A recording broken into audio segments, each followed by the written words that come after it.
अच्छा, वो लाहौर आए, वो लाहौर में रहते हैं, उनके कुछ अजीज़ हैं उनके पास, वो क़याम पजीर थे। और वहाँ से उन्होंने लाहौर ज़ू देखा। एक रिक्शा था बड़े वाला जिसके अंदर 6 फैमिली मेंबर्स थे। ये बताना इसलिए इम्पॉर्टेंट है कि उन फैमिली मेंबर्स में ये सिर्फ बहन भाई नहीं थे, कज़न्स थे। और ये जो मियाँ बीवी हैं ये भी आपस में कज़न्स थे। तो ये it is very difficult to presume कि 6 डिफरेंट कज़न्स मिलके इस किस्म का कोई चीज़ प्लान करेंगे। मतलब there are many other easier way to get things done. So पहले I want to lay these rumours to rest. हुआ ये कि जिस जगह पर ये गए वहां पे तामीराती काम हो रहा था। जब हमारी इंक्वायरी कमेटी पहुंची तब तक भी किसी किस्म की पार्टीशन, सेपरेशन, कोई ग्रीन कपड़ा या कोई अपना मेटल की शीट वहां पे नहीं थी जो वहां पे लोगों को आने से रोकती। दूसरी बात ये कि वहां पर खुदाई हुई हुई थी, मगर वहां पे रिक्शे भी खड़े थे उस वक्त भी जब हम गए हैं रात को 1 बजे, और वैगनें भी पार्क हो रही। और जब हमने इस फैमिली को इंटरव्यू किया तो पता लगा कि जब इन्होंने भी अपना रिक्शा पार्क किया तो इनको एक टोकन दिया गया पार्किंग का। ये बात बड़ी इंपॉर्टेंट है नोट करने की। बजाय इसके कि वो एरिया कॉर्डन ऑफ होता, इन्होंने पार्किंग का टिकट लिया। ये फिर दाता साहब हाजिरी के लिए गए।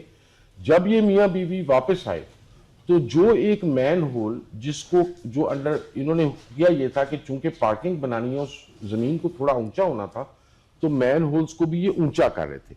उस मैन होल को जमीन से तकरीबन 8 इंच ऊपर तक इन्होंने कर दिया था ईंटों से, मगर मैन होल खुला था। और ये वाहिद मैन होल नहीं था, इसके अलावा वहां पे 3-4 और थे जो हमने देखे जो खुले हुए थे, और हमारे आने की वजह से उन्होंने बाद में शीट्स डाली हुई थी। और ये वहां पे और खड़े ये हुए। एग्जैक्ट लोकेशन क्या है इस ये जगह की? एग्जैक्ट लोकेशन मैडम जो हमारा ड्रेन है, वो जो सीवरेज दाता साहब के बिल्कुल ऑपोजिट भाटी दरवाजे के साथ हमारा वहां पे एक सीवरेज का वो पंपिंग स्टेशन है, उसके बिल्कुल साथ है ये जगह। अच्छा, इसके ऊपर हुआ ये कि जब रिक्शा इसने पार्क की, जहां पे पार्क था, ये तो अब चढ़ने लाए थे, उस रिक्शे के ऊपर ये जो बेटी है, ये सादिया 24 साल की, इसके हाथ में इसकी 10 महीने की बच्ची थी, वो चढ़ने की कोशिश कर रही थी। इसका कजन आगे था।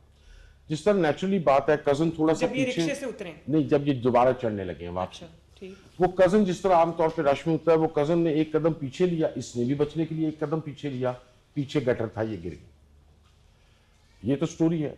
मगर अगर आप उस गटर को वहां खड़े होकर देखें जहां से वो गिरी है, जो मैंने देखा, तो आप पीछे देखते हैं ना, अंधेरे में, अंधेरा था, लाइट भी नहीं, तो आप नोट करते हैं कि वो गटर को इतना एलिवेट किया हुआ है कि वो बिल्कुल मॉक करता है फुटपाथ को। तो मेरी राय है हमारी कि हो सकता है उसने उसको कंफ्यूज किया हो कि फुटपाथ है। तो वो बच्ची, ये जो सादिया है, अपनी बच्ची समेत उसके अंदर गिरी, और गिरते वक्त प्रॉबेबली उसके सर पे चोट भी आई, क्योंकि जब हमने उसकी तस्वीर देखी है, मगर वो तो ऑटोप्सी बताएगी। आवाज किसी ने नहीं सुनी गिरते वक्त। उसकी 2 वजूहत हो सकती हैं, रश आवर से, मैंने तस्वीर देखी थी, उसके यहाँ पे खून था।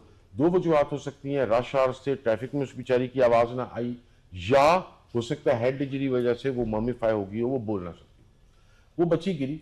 उसके बाद इन्होंने वो जो बंदा था, जो शौहर है उस बच्ची का, उसको मैंने बड़ा थॉरली एग्जामिन किया है, उसका गुलाम मुर्तजा।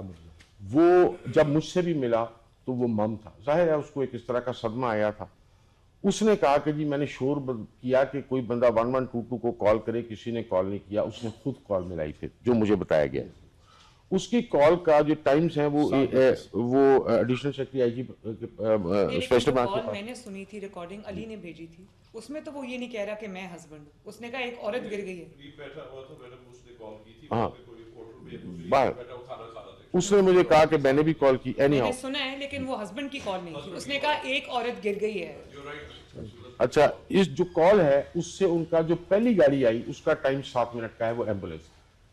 हमने जब इनको टटोला तो पता लगा 1122 के पास 3 तरह की गाड़ियां हैं। एक एम्बुलेंस है जो इनका डिफॉल्ट रिस्पॉन्स है, जो हर जगह लॉन्च कर देते हैं। एक वाटर इवैक्यूएशन वैन है जो जो जहां जानी होती है, और एक फायर इंजन है। इनकी जो वैन थी, जो एम्बुलेंस की वैन थी, वो करीब खड़ी थी, वो फौरन 7 मिनट का तकरीबन वक्फा, 4 वो पहुंच गई। जो दूसरी मिनट थी उसको टाइम लगा, उसके एग्जैक्ट टाइम्स एडिशनल आईजी के पास हैं, उसको तकरीबन 11-12 मिनट। अच्छा, जब वो वाली को 11 मिनट लगे? जो वाटर इवैक्यूएशन है, जिसने निकालना था। अच्छा, वो बंदे गए, पहले उन्होंने बगैर ड्रेस के, वो जो प्रोटोकॉल्स होते हैं, एक बंदा सीढ़ी लगा के अंदर गया और उसको ज़ाहिर है नज़र नहीं आना था। मैं इस स्टोरी के एंड पे थोड़ी सी डिस्क्रिप्शन इस सीवरेज की भी दूंगा। वो फिर ऊपर वापस आया, उसने फिर अपना प्रोटेक्टिव गियर बांधा और फिर वो अंदर गया। उसको फिर भी नहीं पता लगा कि वो अंदर है या नहीं, उसको नजर नहीं आया।